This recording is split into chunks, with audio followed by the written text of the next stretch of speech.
சாமானிய விவசாய உறவுகளுக்கு வணக்கம். பொதுவாகவே பாத்தீங்கன்னா இந்த விவசாய பொருட்களை நிறைய விற்பனை பண்றதை விட மதிப்பு கூட்டல் பண்ணி விற்பனை செய்யும்போது நமக்கு லாபம் அதிகமாக கிடைக்கும். அந்த வகையில் பாத்தீங்கன்னா பால் மாடு வளர்ப்பு, அதுக்கு தீவனம் கொடுக்கறது, பராமரிப்பு, அது எல்லாத்தையும் பாத்தீங்கன்னா போன வீடியோல முழுசா பார்த்திருந்தோம். அதோட தொடர்ச்சியா பாத்தீங்கன்னா அந்த பண்ணையிலிருந்து வர பாலை எடுத்து மதிப்பு கூட்டல் பண்ணி அதுல பால், தயிர், மோர் இந்த மாதிரி ரெடி பண்ணி பேக்கிங் பண்ணி விற்பனைக்கு கொடுத்துட்டு இருக்காங்க. மேலும் அவங்க எப்படி இந்த பாலை எடுத்து ப்ராசஸ் பண்ணி விற்பனைக்கு கொடுக்குறாங்க அப்படின்ற எல்லா தகவலையும் பாத்தீங்கன்னா முழுமையை கேட்டு தெரிஞ்சுக்கலாம். அதுக்கெல்லாம் இப்பதான் நம்ம சேனல் நீங்க புதுசா பாக்குறீங்கன்னா கீழே கிட்ட கூட பெல் பட்டன் பிரஸ் பண்ணி விட்டுருங்க. அப்பதான் நாங்க போற வீடியோ நோட்டிபிகேஷன் வரும். வாங்க வீடியோக்குள்ள போகலாம்.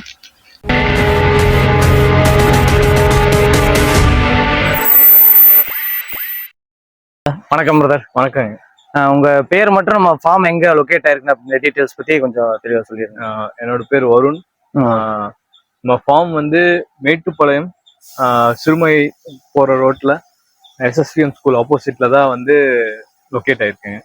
ஓகேங்க ப்ரோ. நீங்க எத்தனை வருஷமா பாத்தீங்கன்னா இந்த ஃபார்ம் ரெடி பண்ணி கொண்டு போயிட்டு இருக்கீங்க? தம்பி தான் ஸ்டார்ட் பண்ணது ஃபார்மிங். அவருக்கு இதுல ரொம்ப பேஷன் அதனால ரொம்ப இன்ட்ரெஸ்ட் எடுத்து ஸ்டார்ட் பண்ணாருங்க.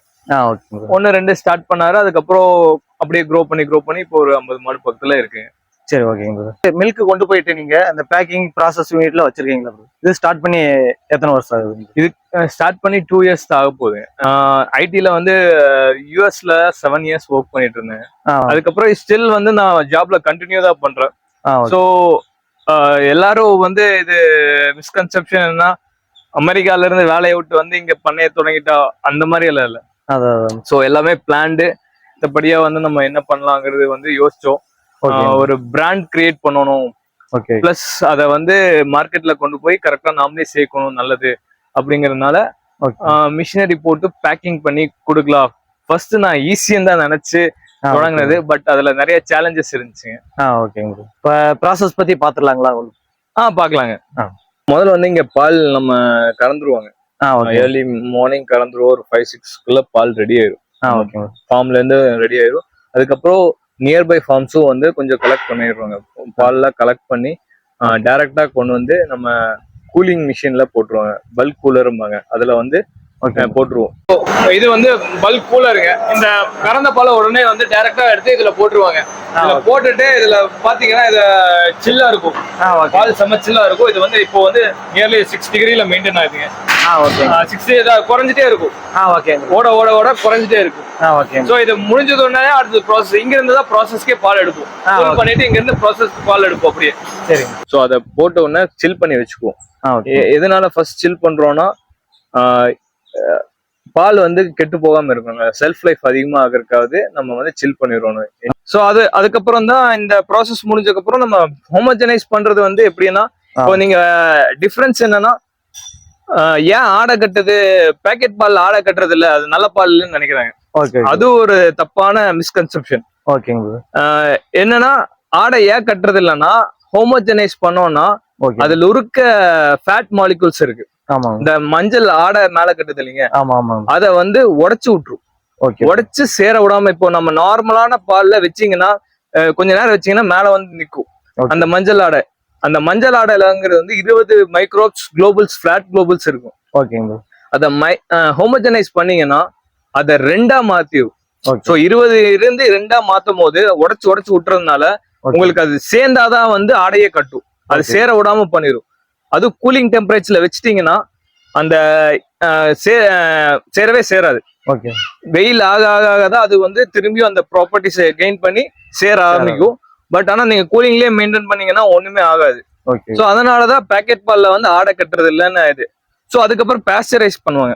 ஹோமோ முடிச்சதுன்னா அந்த ஃபிளாட் மாலிகூல்ஸை பிரேக் பண்ணது ஒண்ணு. பாஸ்டரைஸ் பண்றது அதை சூடு பண்றதுதாங்க அது கான்செப்ட். 85 டிகிரி, 80 to 85 டிகிரில சூடு பண்ணுவாங்க. அந்த சூடு பண்றத எதுக்குன்னா அதுல இருக்க கெட்ட பாக்டீரியா, அதுல இருக்க ஜெர்ம்ஸ் எல்லாத்தையும் கொன்றுங்க. சோ அதுல இதாயிரும். அப்புறம் சூடு பண்ணி ப்ராசஸ் பண்ணும்போது அதுலயே அப்பவுமே சில் பண்ணிடுவோம். சில் பண்ணி டேங்க்ல போட்டு டேங்க்ல இருந்து அப்படியே பேக்கிங் பண்ணிடுவாங்க. அந்த சில் பண்ணாதான் அந்த நான் சொன்ன ஹோமோஜனைசர் வேலை செய்யும். சில் பண்ணாம இருக்கக்கூடாது. சில் பண்ணிட்டு இருந்தாதான் அந்த ஃபேட் மாலிகூல்ஸ் சேராம இருக்கும். டேங்க்ல போட்டு டேங்க்ல இருந்து நம்ம பேக்கிங் மிஷின்ல வந்து இது பண்ணிடுவாங்க, அவ்வளவுதான். ஓகேங்க. ஸோ இங்க பாத்தீங்கன்னா ப்ராசஸ் ஸ்டார்ட் பண்ணிட்டு இருக்காங்க. ஓகேங்க. அந்த ப்ராசஸ்ல வந்து ஹோமோஜனைஸ் பண்ணி, நான் முதல்ல சொன்ன மாதிரி ஹோமோஜனைஸ் பண்ணி பாஸ்டரைஸ் பண்ணுவாங்க. ஓகேங்க. ஸோ சர்டன் ஒரு 85 டிகிரியில வந்து இதை வந்து பண்ணியிருப்பாங்க. ஓகேங்க.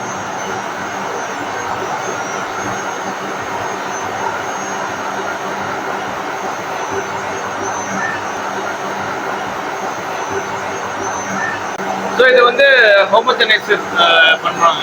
ஓகேங்க. இதை பண்ணிட்டு டைரக்டா அங்கிருந்து சில் பண்ணி அப்படியே இந்த டேங்க்ல போட்டுருவாங்க.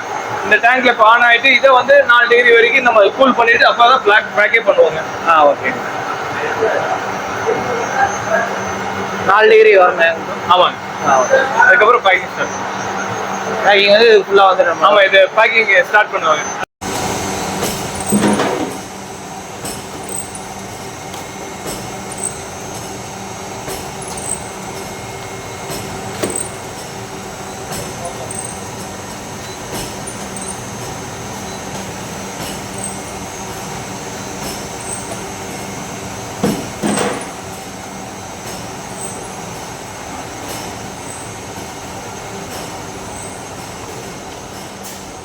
அதுக்கு அடுத்த ப்ராசஸ் அடுத்தது வந்து பேக் பண்ண உடனே வந்து நம்ம கோல்ட் ரூம்ல செட் பண்ணிடுவோம். ஓகே, நிறைய பேருக்கு வந்து அந்த கோல்ட் ரூம் கான்செப்ட் தெரியாம போயிருது. ஓகே, அடிச்சதை பேக் உடனே டெலிவரி உடனே எல்லாம் பண்ண முடியாதுங்க. இப்போ இன்னைக்கு காலையில பண்றோம்னா சாயந்தரம் டெலிவரிக்கு காலையில தான் நம்ம ப்ரிப்பேர் பண்ண முடியும். இந்த ப்ராசஸே வந்து 4 மணி நேரம் ஆகுங்க. இந்த கிளீனிங் பண்றதுக்கு 2 மணி நேரம் 3 மணி நேரம் ஆகும் நம்மளுக்கு. சோ இந்த ப்ராசஸ் வந்து 4 மணி நேரம் கழிச்சு இப்போ காலையில இப்போ ப்ரிப்பரேஷன் தான் மத்தியானம் 2-3 மணிக்கு தான் முடிச்சிடும். நைட்டு வந்து அந்த மிட் நைட்ல தான் டெலிவரி போவாங்க. சோ இன்னைக்கு சாயந்தரம் போறது காலையில பண்ணுவோம், காலையில போறது சாயந்தரம் முன்னாடியே. அந்த மாதிரி ஒரு டைம், ஒரு 6 மணி நேரம் டைம் டிஃபரன்ஸ்ல 4 மணி நேரம் நான் எப்படி இருந்தாலும் 4 to 6 ஹவர்ஸ் வந்து கோல்ட் ரூம்ல ஸ்டோர் பண்ணிருப்போம். அதுவும் வந்து 4 டிகிரில மெயின்டைன் பண்ணுவோம். இந்த கோல்ட் ரூம்குள்ள இதுதான் நம்ம வச்சு இது பண்ற கோல்ட் ரூம். இதுல வந்து நம்ம வச்சிருவோம். நீங்க உள்ள வந்தீங்கனாலே எவ்வளவு சில்லுன்னு இருக்கும்னு தெரியும். சோ இந்த கோல்ட் ரூம்குள்ள நம்ம வச்சிருவாங்க.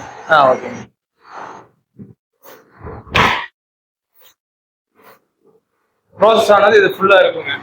இந்த ரூமோட டெம்பரேச்சர் எவ்வளவு இருக்குங்க? இது 4 டிகிரி இருக்கும். 4 டிகிரி 4 டிகிரி 2 டிகிரி வரைக்கும் வச்சிருக்கோம். ஓகே. இந்த ரூம்ல தான் 4 மணி நேரத்துல இருந்து 6 மணி நேரம் வரைக்கும் இங்க இருக்கும். எப்பவுமே இங்க வந்து நம்ம எவ்வளவு நேரம் வேணா வச்சுக்கலாம். ஆனா வந்து மேக்ஸிமம் 4 ஹவர்ஸ்ல வந்து டிஸ்ட்ரிபியூட் பண்ணாரு. ஓகே. என்னென்ன இருக்குன்னு கூட காட்டிடலாங்க. தயிர் இருக்குங்க, பால் இருக்கு. நம்ம பால் இதுதான் மெயினா போற ஐட்டங்க. B12 பால். ஓகே. இது 1/2 லிட்டர். 1/2 லிட்டர் இது. இது வந்து 1 லிட்டருங்க. ஓகே. 1 லிட்டர்ல இது இருக்கு. ஸோ 10 ரூபா பேக்கெட் இருக்குங்க. ஓகே. 10 ரூபா பேக்கெட் இருக்கு. ஸோ நம்ம பன்னீரும் இருக்கு. பன்னீர் வந்து 1 கிலோ பன்னீர், B12 பன்னீர் 1 கிலோ பன்னீர் பேக்கெட்டு போடுறோம். 200 கிராம் பேக்கெட் இப்போ தீர்ந்துருச்சுங்க, போடுவாங்க.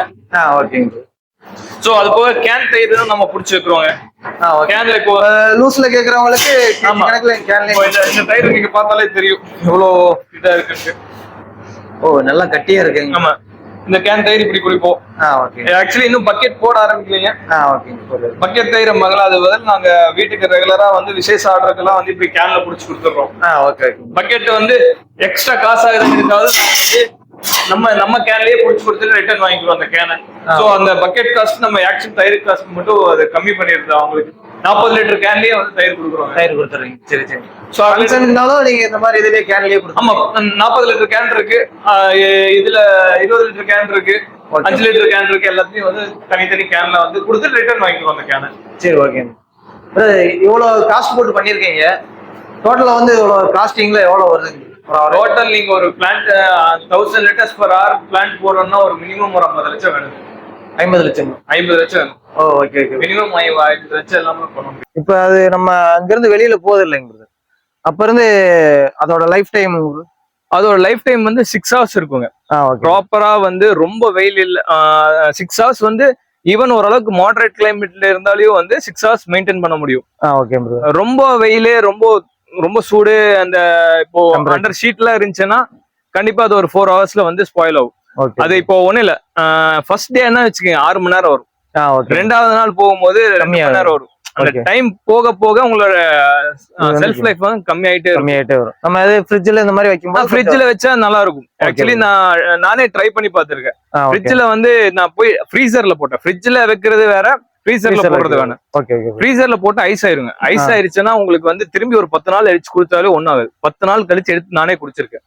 அதனால எந்த ப்ராப்ளம் வந்ததுல நானே எடுத்து, நீங்க ஃப்ரீசர்ல போட்டீங்கன்னா ஃப்ரீசர்ல இருந்து 10வது நாள் எடுத்து திரும்பியும் வந்து காய்ச்சி பாத்தீங்கன்னா கெட்டு போயிருக்காது. ஃப்ரிட்ஜ்ல போட்டா வந்து உங்களுக்கு நார்மல் டெம்பரேச்சர்ல தான் இருக்கும். அதனால வந்து அது மெயின்டைன் ஆகும், ஒன்னும் ஆகாது. அது நீங்க ஃப்ரீசர்ல போடும்போது ஆல்ரெடி ஃப்ரீஸ் ஆயிரும், அது எதுவுமே சேர விடாம அப்படியே இருக்கும். அதனால நீங்க ஃப்ரீசர்ல போட்டீங்கன்னா 10 நாள் கழிச்சு எடுத்து காய்ச்சி பார்த்தாலே உங்களுக்கு ஒன்னும் ஆகாது. எந்த ப்ராப்ளம் இருக்காது. நல்ல ஹோமோஜனைஸ் பாஸ்டரைஸ் பண்ண பால் ஒன்னும் ஆகாது. இந்த ஹோமோஜனைஸும் பாஸ்டரைஸும் ப்ராப்பரா பண்ணிட்டா நீங்க காய்ச்சவே தேவையில்லை. நான் டெய்லி வந்து அப்படிதான் குடிப்பேன். எனக்கு வந்து சூடா பால் பெருசா குடிக்க மாட்டேன். நான் மோஸ்ட்லி வந்து கோல்டா தான் குடிப்பேன். நான் ஃப்ரிட்ஜ்ல வச்சு அப்படியே டைரக்டா எடுத்து குடிப்பேன். சோ அதனால நான் இது வரைக்கும் காய்ச்சவே மாட்டேன். டெய்லி வந்து அப்படியே தான் நான் குடிக்கிறது. அதாவது கறந்த பாலை வந்து அப்படி குடிக்க முடியாது. ஆனா நம்ம பாஸ்டரைஸ் ஹோமோஜனைஸ் பண்ண பால் அப்படியே குடிக்கலாம். சோ அதுக்கப்புறம் வந்து அடுத்தது வந்து நம்ம அங்க இந்த கூலிங் பண்ண பாலை வந்து எடுத்து டைரக்டா வந்து நம்ம இப்போ 3 வகையான பால் சொல்லியிருந்தோங்க. நம்ம இதுலதான் வந்து நம்ம வேறுபடுறோம். இந்த ப்ராசஸ் ஒரு பால் எடுத்து 3 வகையா பிரிக்கிறோம். 6 ஃபேட், 4.5, 3 ஃபேட் 3 வகையா பிரிச்சு அதுக்குன்னு சில ப்ரொசீஜர். ஃபேட் அதிகமானா நம்ம கிரீம் கொஞ்சம் ஆட் பண்ணுவாங்க. அதுக்கப்புறம் வந்து 4.5 அதுல கொஞ்சம் ஆட் பண்ணுவோம். கம்மியா இருந்துச்சுன்னா அதுக்கு தேவையான அளவு வந்து குறைச்சிட்டு இதுல இருக்க எடுத்து இதுல போட்டுருவாங்க. சோ 3 விதமா பண்ணுவோம். அடுத்துல வந்து ஹோமோஜனைசர். அதுக்கு முன்னாடி ஒரு கொஸ்டின். இப்ப என்னன்னா நம்ம அந்த கிரீம் எடுக்கிறது இந்த மாதிரி எல்லாம் சொல்லியிருந்தீங்க. கிரீம் எடுக்கணும்னா அதுக்கே உங்களுக்கு வந்து பாத்தீங்கன்னா பாலோட இதெல்லாம் வந்து ஜாஸ்தி ஆகும். அதெல்லாம் எப்படி நீங்க மேனேஜ் பண்றீங்க? அதுதான் நம்ம கிரீம் எடுத்த பாலை வந்து தயிருக்கு போடுறதோ பன்னீர் பண்றதோ அந்த மாதிரிதான் இருக்கும். நிறைய பேர் என்ன, இப்போ நிறைய பேர் நான் யூடியூப்லயே நானே பாத்திருக்கேன். ஒரு கிரீம் செப்பரேட்டரை வச்சுட்டு இதுல இருந்து கிரீம் எடுத்து நெய் பண்ணிக்கலாங்க, அந்த பால் எடுத்து பேக்கரிக்கு கொடுத்துருவா. பேக்கரிக்கு கொண்டு போய் கொடுத்தீங்கன்னா அந்த பாலை டிச்சில தான் ஊத்துவோம். நிஜமா சொல்றேன். எனக்கு வந்து அதெல்லாம் பார்த்துட்டு வந்து அது நிறைய அந்த டோன்டு மில்க்ல அது வந்துட்டு நிறைய இது இருக்கு. டோன்டு மில்க்ல வந்து அந்த ஸ்கிம்டு மில்க், டோன்டு மில்க் வேறங்க, ஸ்கிம்டு மில்க் வேற. ஸ்கிம்டு மில்க்ங்கிறது வந்து அதுல 0 ஃபேட். அது வந்து உடம்புக்கு நல்லது. ஆனா வந்து யாருமே விரும்புறது இல்ல. நான் அதை ட்ரை பண்ண தனியா கவர் போட்டு 0% ஃபேட்னா அது வந்து கொடுத்தா அது தண்ணி மாதிரி இருக்கு. ஆமா, ஃபேட்டை ரிமூவ் பண்ணிட்டு அது தண்ணி மாதிரி தான் இருக்கும். அதுல இருக்க புரோட்டீன் மினரல்ஸ் எல்லாமே இருக்கும். பட் ஆனா ஃபேட்டை மட்டும் தான் ரிமூவ் பண்றோம். அது வந்து இன்னும் வந்து சிட்டில ஓரளவுக்கு நாலேஜ் இருக்கு ஸ்கிம்டு மில்க்னா என்ன இதுன்னு. பட் எங்க வில்லேஜ் ஆர் டவுன் சைட்ல வந்து இன்னும் அந்த நாலேஜ் இல்ல. சோ தண்ணி மாதிரி இருக்கு, தண்ணி கலந்து கொடுக்குறாங்க அப்படிங்கிற மாதிரி ஒரு கன்செப்ட். மார்க்கெட்டிங் உங்களுக்கு நிறைய. ஆமா, சோ அதனால வந்து அவங்கள சொல்லி நிறைய புரிய வைக்க முடியல. ஸ்கிம்டு மில்க்னா ஜஸ்ட் ஃபேட்டை மட்டும் ரிமூவ் பண்ணிட்டு அதோட மினரல்ஸ், புரோட்டீன்ஸ், விட்டமின்ஸ் எல்லாமே உள்ள இருக்குங்க. சோ அந்த பாலை வந்து நம்ம வந்து மேக்சிமம் பன்னீர் பண்ண முடியும். அதுவும் வந்து இப்போ நீங்க ஸ்கிம்டு மில்க் எடுக்கிறீங்கன்னா பூராமே அதே ஸ்கிம்டு மில்க் வச்சே வந்து நம்ம தயிர் பண்ண முடியாது. அதுல வந்து இப்போ 50 லிட்டர் ஸ்கிம்டு மில்க்னா 50 லிட்டர் நல்ல பால் சேர்த்தாதான் வந்து ஒரு 3 ஃபேட்ல தயிர் பண்ண முடியும். அப்பதான் தயிரும் நல்லா இருக்குங்க. அப்புறம் பன்னீரும் அதே மாதிரி கொஞ்சம் நல்ல பாலையும் சேர்த்தாதான் வந்து பன்னீர் நல்லா வரும். சோ இந்த இதுதான் பண்ண முடியும். அந்த கிரீம் எடுத்து கிரீம் ஆட் பண்ணிட்டா அந்த ஸ்கிம்டு மில்க் வந்து இது நம்ம அடுத்ததுக்கு ஏதோ பண்ற மாதிரி இருந்தாதான் நம்ம அது பண்ண முடியுங்க. நம்ம ப்ராசஸிங் யூனிட் வச்சிருக்கீங்க. இதுல வந்து பாத்தீங்கன்னா ஒரு நாளைக்கு எத்தனை லிட்டர் வரைக்கும் நம்ம மேக் பண்ண முடியும்? இது வந்து 1000 per hour அப்படிம்பாங்க. 1000 லிட்டர் per மணி நேரத்துக்கு பண்ணலாம். சோ நீங்க ஓட்டுனீங்கன்னா 10 மணி நேரம் ஓட்டினா 10,000 லிட்டர் பண்ணலாம். சோ ஓட்டுறதை பொறுத்து நம்ம 1000 லிட்டர் பிளான்ட்னா அப்படி பண்ணலாம். ஒரு 5000 லிட்டர் நான் என்னோட இப்போ இங்க இருக்க கெப்பாசிட்டி பொறுத்து பார்த்தா ஒரு 3000 லிட்டர் ஓட்டலாங்க. ஓட்டினா மணிக்கு 1000 நேரம்னா 12 மணி நேரம் ஓட்டினா 12,000 லிட்டர் ஓட்டலாம். அதுவும் ஆப்ஷன் இருக்கு. ஆனா வந்து மேன் பவர், மிஷினோட வேரண்டர் இதெல்லாமே பார்த்தோம்னா என்னோட சஜஸ்டபிள் ஒரு 3000 லிட்டர் ஓட்டுறது. 3000 லிட்டர் ஓட்டலாங்க. ஓகே 3000 to 5000 எக்ஸ்டெண்ட் பண்ணி ஒரு 5000 வரைக்கும் ஓட்டலாங்க. Okay bro. வெளிநாட்டுல வேலை பார்க்குற நிறையோட மைண்ட் செட் எப்படி இருக்குன்னா, சரி ஊருக்கு போனோம்னா ஏதாவது ஆடு மாடு வச்சு ஏதாவது ஃபார்ம் செட் பண்ணி டக்குன்னு நம்ம ஏதாவது இந்த படத்துலலாம் சொல்ற மாதிரி டக்குன்னு டெவலப் ஆயிடலாம் அப்படின்ற மாதிரி சில மைண்ட் செட்லாம் வராங்க. அவங்களுக்கு என்ன சொல்ல விரும்புறீங்க? இல்ல அது வந்து கஷ்டம். அங்க இருக்கும்போது வந்து நம்மளுக்கு பணம் இருக்கும். Okay brother. பணம் நம்மளுக்கு அங்க இருந்துட்டு எப்படியோ எதுலயாச்சும் இன்வெஸ்ட்மெண்ட் பண்ணணும். ஒரு பேக் இன்வெஸ்ட்மெண்ட் பண்ணி அதை திரும்பி வந்து அதை ப்ராஃபிட்டபுளா ஏதோ பண்ணணும்னு நினைப்பாங்க. ஓகே. அங்க இருந்துட்டு நிறைய பேர் வந்து என்ன நினைப்பாங்க, அங்கிருந்து நம்ம பணம் அனுப்பிச்சு இங்க இன்வெஸ்ட் பண்ணி நம்ம வந்து இது பண்ணிக்கலாம், க்ரோ பண்ணிக்கலாம் பிசினஸ், நம்ம பணத்தையும் வந்து டபுள் ஆக்கலாம் அப்படின்னு நினைப்பாங்க. அது வந்து நியர்லி வந்து இம்பாசிபிள். ஏன்னா வந்து நீங்க உள்ள இறங்கி வேலை பார்க்காம உங்களுக்கு வேலை தெரியாம எந்த ஒரு பிசினஸ் தொடங்க கூடாதுங்க. உள்ள இறங்கி இருக்கணும், உள்ள இறங்கி பார்க்கணும் என்ன பிசினஸ் என்ன. சும்மா காசு கொடுத்தா வந்து இப்பெல்லாம் வந்து யாரு காசு கொடுத்தா வேலை செய்யறதுக்குள்ள ஆள் கிடையாதுங்க. உங்களுக்கு தெரிஞ்சிருக்கணும், நீங்க இறங்கி வேலை பார்த்தா மட்டும்தான் சக்சஸ் பண்ண முடியும். ஒரு நாள் ஆள் வரலைனாலும் நம்ம இறங்கி கண்டிப்பா நம்ம இருக்கிற மாதிரி இருந்தாதான் பண்ண முடியும். நீங்க எங்கேயோ உட்காந்துட்டு நான் காசு கொடுக்குறேன் நீ செய்யனா யாரும் செய்யறதுக்கு போகல, யாருமே அந்த அளவுக்குல இல்லைங்க. So you have to be there. அங்க இருக்கணும், கண்டிப்பா இருந்தாதான் வந்து நீங்க வந்து சக்சஸ் பண்ண முடியும். இருந்தாலே வந்து பல பிரச்சனை இருக்கு. இல்லாம வந்து நீங்க போன்ல ஹேண்டில் பண்ணலாம்னு நினைச்சா முடியவே முடியாது. சோ இங்க கரண்டா வந்து ஹேண்டில் பண்றதுக்கு இங்க இருக்கணும். வெளிநாட்டுல இருந்து வேலையை விட்டுட்டு வர்றதுங்கிறது வந்து இங்க தொடங்கி இங்க சக்சஸ் பண்ணலாம்னா நிறைய காசு இருந்துச்சு. அத ஒரு ப்ராப்பர் பிளானிங்கோட வந்து வரணும். ஆல்ரெடி ஒரு அவங்க ஹோம் ஒர்க் பண்ணி நல்லா கிரவுண்ட் ஒர்க் பண்ணி ஒரு நல்லா பண்ணி ஓகே நான் தெளிவா இருக்கேன், இது பண்ணா இதுதான் அப்படி இருந்தா மட்டும்தான் நீங்க வந்து அதுவும் வந்து நிறைய அமௌண்ட் கையில வச்சுட்டு சைடு இன்கமோடய வரணும். ஸோ ஒரு இன்வெஸ்ட்மெண்ட் பண்ணிட்டோம், ஃபர்ஸ்ட் ஒரு 4-5 மாசத்துக்கு சப்போர்ட் பண்ற மாதிரி ஒரு இன்கம் இருந்தா மட்டும்தான் வந்து ஈஸியா ஜெயிக்க முடியும். சரி ஓகே பிரதர். இப்ப வெளியில இருந்து பாத்தீங்கன்னா என்ன பண்ணையில இருந்து பால் எடுத்து வராங்க, ஈஸியான ஒர்க் தான், எல்லா மிஷினரிஸும் எல்லாமே ரெடி பண்ணிடுது அப்படின்ற மாதிரி சொல்லுவாங்க. கரெக்ட். ஆனா ஆக்சுவல் என்னன்னா ஃபீல்ட்ல இருக்க உங்களுக்கு தான் தெரியும் அதுல என்னென்ன சவால்கள் இருக்கு, என்னென்ன ப்ராப்ளம் வருதுன்னு உங்களுக்கு தெரியும். இதுல என்னென்ன மாதிரி எல்லாம் வருங்க பிரதர்? இது கரெக்டான கொஸ்டின். ஆக்சுவலி எல்லாருக்கும் நினைக்கிறாங்க ஓகே நம்ம ஏட்டு இருந்து ஃபார்மர்ஸ் வந்து நம்ம ஏட்டு இருந்து ஒரு 35 ரூபா 40 ரூபாய்க்கு மேக்சிமம் எடுக்கிறாங்க. பால் விலை வந்து பேக்கெட் வந்து அவங்க எண்ட் கன்சியூமருக்கு போய் சேரும் போது 70 ரூபாய்க்கு போய் சேருது. கால்குலேட் 30 ரூபா லாபம், என்ன டிரான்ஸ்போர்ட் செலவு தான் இருக்கும் அவங்களுக்கு இங்க எடுத்துட்டு வர்றது. அது கிடையாது. ஆக்சுவலி நான் இங்க இருந்து எடுத்துட்டு போய் பேக்கெட் பண்றேன். இப்போ ஒரு 60 ரூபாய்க்கு நான் பால் விற்கிறேன்னா என்னோட செலவு மட்டும் 55 ரூபா ஆகுதுங்க. அதோட ஆள் வச்சு மிஷின் மெயின்டைன் பண்ணி கரண்ட் பில் கொடுத்து பேக்கிங் சார்ஜ், பேக்கிங் கவரு, இது எல்லாமே அப்புறம் கிரீம் ஆட் பண்றது, அது எல்லாமே சேரும் போது எனக்கு 55 ரூபா ஆயிரும். உங்களுக்கு மேக்சிமம் வந்து அது அந்த கான்செப்ட் நிறைய பேருக்கு தெரியுது இல்ல. ஓகே பேக்கெட்ல வந்து வந்து நீங்க டைரக்டா வந்து வித்தா பரவாயில்ல, நீங்க ஒரு கடை போட்டு எல்லா ஊர்லயும் நீங்க கடை போட்டு விற்க முடியாது. அங்கன்னு ஒரு டிஸ்ட்ரிபியூட்டர் இருப்பாரு, அவர்கிட்ட நீங்க கொண்டு போய் கொடுத்துருவீங்க. அவருக்கு ஒரு ரேட்ல கொடுத்தா அவர் விக்கிறதுக்கு ஒரு லாபம் வைக்கணும். அவர் ஒரு லாபம் வச்சுதான் நம்ம வைப்பாங்க. சோ நீங்க வந்து டைரக்டா விற்க முடியும், டைரக்டா விற்கலாம். ஆனா வந்து அந்த அளவுக்கு வந்து நீங்க ஃபுல் கம்பெனியை விட்டுட்டு வேற சைடு நம்ம அலையணும். அதுக்கு நிறைய மேன் பவர் எடுக்கணும். அதுக்கும் எல்லாமே பார்த்தா இதாகும். சோ நீங்க ஒரு இடத்துல கொடுக்கும்போது நான் இப்போ 60 ரூபாய் பால் விற்கிறேன்னா அவருக்கு 58, எனக்கு கடைசியில பார்த்தா 3 ரூபா தான் நிற்கும். அவருக்கு ஒரு 2 ரூபா நிற்கும் விற்கிறவங்களுக்கு. அங்க போய் அவரு டிரான்ஸ்போர்ட் எடுத்துட்டு போவாரு. டிஸ்ட்ரிபியூட்டர் வந்து அவங்க உட்கார்ந்து இருக்கிறது, அவரு கொண்டு போய் கொடுக்கணும், அவருக்கு டிரான்ஸ்போர்ட், அவருக்கு 1 ரூபா நிற்கும். சோ இதுதான் கான்செப்ட். எல்லாரும் வந்து ஓகே எடுக்கிறாங்க, பால் பேக்கெட் போடுறாங்க, 70 ரூபாய்க்கு வித்துறாங்க, 30 ரூபா லாபம், 100 லிட்டர் 30,000 ரூபா அப்படின்னு நினைக்கிறாங்க. அந்த மாதிரிதான் கால்குலேஷன் வந்து பிராக்டிகலா வந்து பாத்தீங்கன்னா வந்து உங்களுக்கு 1 ரூபா கணக்கு 2 ரூபா கணக்கு தான் வரும். சோ அதனால நீங்க ஒரு 1000, 2000, 10,000 லிட்டர் பண்ணும் போதுதான் வந்து ஒரு ப்ராஃபிட்டே ப்ராப்பரா பண்ண முடியுங்க. சின்னதா போட்டு நம்ம சின்னதா இருக்கு சின்னதா தொடங்கலாம் அப்படின்ட்டு இந்த ஃபார்மை தொடங்கும் போது அது அப்போ வந்து நீங்க டைரக்டா குடுக்கறது தான் நல்லது. நீங்க கறந்து நீங்களே பாட்டில் பண்ணியோ இது பண்ணியோ டப்பாலையோ போட்டு கொடுத்தா மட்டும்தான் ப்ராஃபிட் வரும். பேக்கிங் பண்ணும் போது உங்களுக்கு வந்து பெரிய லார்ஜ் குவான்டிட்டி பண்ணும் போதுதான் ப்ராஃபிட் வருங்க. Okay brother. இப்ப நிறைய பேர் இந்த வீடியோ பார்த்துட்டு இருக்கு, இந்த மாதிரி நாங்களும் ஆரம்பிக்கலாம் அப்படின்ற மாதிரி சில ஐடியா எல்லாம் வச்சிருப்பாங்க. ஏன்னா இது இன்வெஸ்ட்மெண்ட் பார்க்கும்போது மிஷினரிஸ் வச்சு எல்லாம் பார்க்கும்போது தெரியுது பெரிய இன்வெஸ்ட்மெண்ட் இருக்குன்னு சொல்லிட்டு அவங்களாம் ஏதாவது பண்ற மாதிரி இருந்தாங்கன்னா அவங்களுக்கு எப்படி செட் ஆகுங்களா, இல்ல என்ன மாதிரி அறிவுரை வந்து நீங்க கொடுப்பீங்க உங்களுக்கு? எனக்கு நிறைய வீடியோ பார்த்துட்டு நிறைய பேர் வந்து கான்டாக்ட் பண்ணாங்க. Okay bro.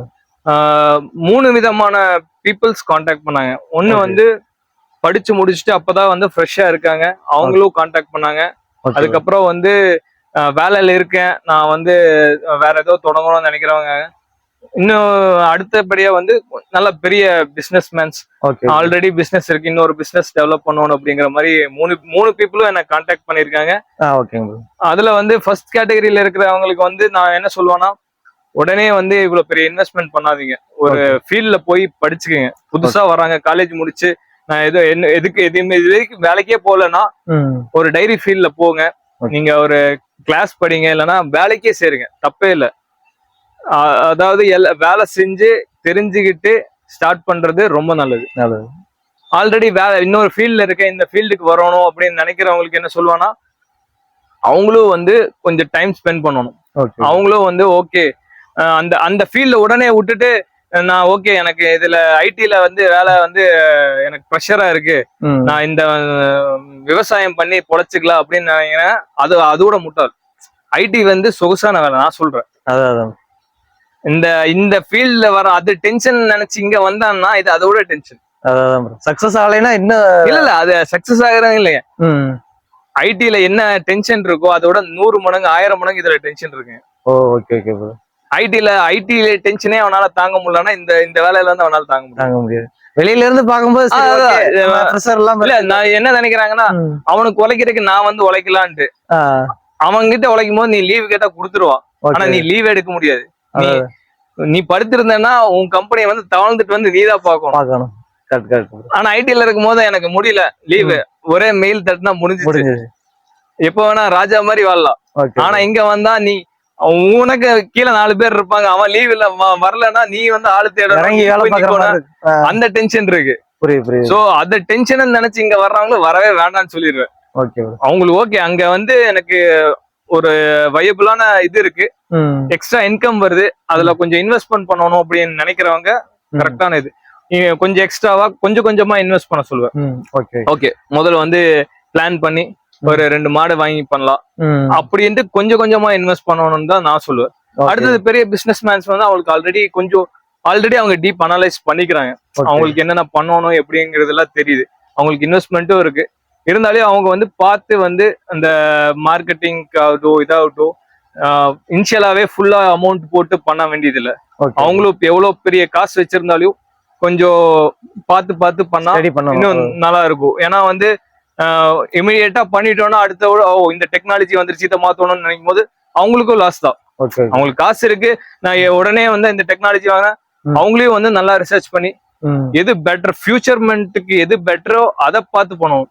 கரண்ட் ட்ரெண்ட்ல இருக்கிறத விட இந்த ஃபியூச்சர் அப்டேட் ஆனா அடுத்தது எப்படி அப்டேட் பண்ண முடியும், லாங் டைம்க்கு எது கொண்டு போக முடியும், அது மாதிரிதான் அவங்க பிளான் பண்ணிக்கணும். காசு இருக்கிறவங்களும் வந்து ஓகே இதை வச்சு அப்படியே வந்து நம்ம அடுத்தது வந்து இதுல இல்ல மாத்தாமையே அதுலயே எக்ஸ்டெண்ட் பண்ற மாதிரி பிளான் பண்ணிக்கணும். நம்மளோட B12 மில்க் வந்து வச்சிருக்கீங்க, இப்ப இதோட அவுட்லெட் வந்து எங்க பண்ணிருக்கீங்க? ஒரே ஒரு அவுட்லெட் மேட்டுப்பாளையத்துல இருக்குங்க, நம்ம மெயின் ஏரியால மெயின் பஸ் ஸ்டாண்ட் பக்கத்துலயே வந்து B12 அவுட்லெட் இருக்கு. அது போக வந்து நம்ம கான்டாக்ட் பண்ணா ஃபங்க்ஷன் ஆர்டர்ஸ் கொடுக்குறோம், கீ பண்றோம், பன்னீர் பண்றோம், கர்டு எல்லாமே வந்து ஸ்பெஷலா ஆர்டர் கொடுத்தா கூட நம்ம கோவா கூட பண்ணி தர்றோம். அந்த மாதிரி நிறைய பண்ணிட்டு இருப்பாங்க. ஒரு அவுட்லெட் தான் இருக்கு, அங்க இருந்து எல்லாருக்கும் டிஸ்ட்ரிபியூட், அங்கிருந்தே வந்து எல்லாருக்கும் டிஸ்ட்ரிபியூட் பண்ணிட்டு. யாராவது உங்களுக்கு புதுசா வந்து டிஸ்ட்ரிபியூட் வேணும் அப்படின்ற மாதிரி கான்டாக்ட் பண்ணா எப்படி பண்ணலாங்களா? இல்ல பண்ணலாம், நமக்கு நம்ம டீம் இருக்காங்க, நம்ம கிட்ட டைரக்டா எல்லாரும் கான்டாக்ட் பண்றாங்க. நம்ம எப்பவுமே வந்து மோஸ்ட்லி முடிஞ்ச அளவுக்கு நான் வந்து எனக்கு 2 வேலை இருந்தாலும் வந்து எந்த அளவுக்கு என்னால ரெஸ்பான்ஸ் பண்ண முடியுமோ எல்லாருக்கும் ரெஸ்பான்ஸ் பண்ணிட்டு தான் இருக்கு. இது வரைக்கும் யாருக்கும் வந்து நோ இல்ல அப்படின்னு எல்லாம் சொல்ல, டைம் இருந்துச்சுன்னா கண்டிப்பா பண்றேன். அதனால வந்து இல்ல அது போக என் டீம் இருக்காங்க, மார்க்கெட்டிங்க்கு மேனேஜர் இருக்காரு, மார்க்கெட்டிங் டீம் இருக்கு, உள்ள இருக்காங்க, எல்லாரும் வந்து அதுக்கு டைம் இருக்கு, அவங்க பாத்துக்கிறாங்க. ஓகேங்க ப்ரோ. சரி ஓகேங்க பிரதர், இவ்வளவு நேரம் உங்க நேரத்தை ஒதுக்கி வீடியோ கொடுத்ததுக்கு நன்றிங்க. தேங்க்யூங்க.